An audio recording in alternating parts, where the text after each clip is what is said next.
This weekend we have approximately 80 participants from a dozen organizations here in Invermere to practice a response to an approaching wildfire to our community. I'm Sebastian Bichelmeyer, Zone Wildfire Officer for the Invermere Fire Zone in the Southeast Fire Center. The impetus for this was really to simulate a response at a local level here and work with all of our emergency response partners in order to have a smooth and integrated response should a wildfire happen in that scenario. So this weekend here at Castle Rock in Invermere, crews from all of our halls are taking part in structural protection work as well as engine operations and supporting the incident command team as well. The seasonal reality of a scenario like this happening anywhere in our area is very likely. So the more we know each other's capabilities and expectations coming into fire season makes us more prepared and more resilient if the event does happen. The advanced team building we do with our partners in the area on scenarios like this helps us respond to the event more effectively and efficiently. It was important for Invermere Fire Rescue to participate because this way we can have a lot of interagency mix prior to the fire seasons and hope for a better outcome because of it. So we want to bring all of our local resources together, activate some of the training that we've been doing all throughout the year, and test those skills again. As the fire chief with Invermere Fire Rescue, I think it's very important that we continue the great relationship that we have with BC Wildfire, as we are in a high-risk area here in Invermere for a wildland-urban interface fire. And the better that relationship is, the better the outcome's going to be.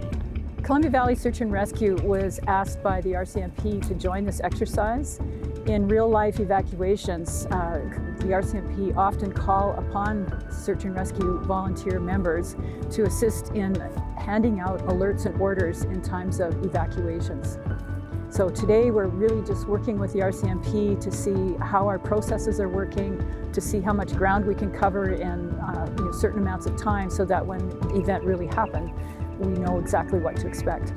Exercises like today are really important because it gives us a chance to meet people from the different agencies and just to start building those relationships. So when there is an emergency, there's a good familiarity and a good trust, and we know that we can work together.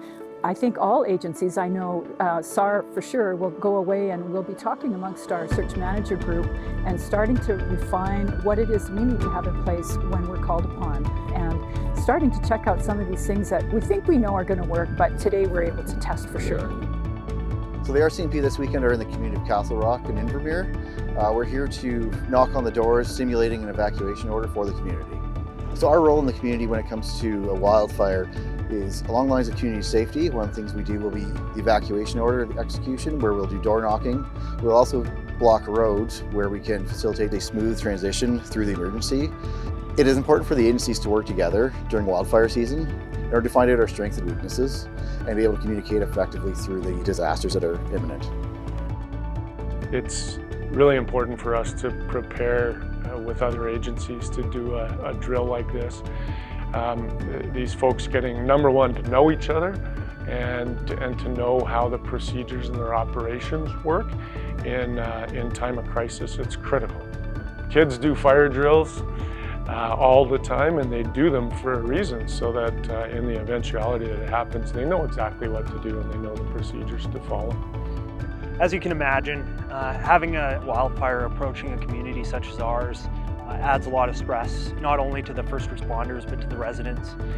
As we continue to see the impacts of climate change on the severity of our wildfire seasons, it's more important than ever that we build strong relationships and practice to understand how each organization operates and be able to anticipate those challenges. So when that really stressful situation of a wildfire approaching a community does happen, it's not the first time. We've had an opportunity to practice, receive feedback, and improve upon the lessons learned from that practice.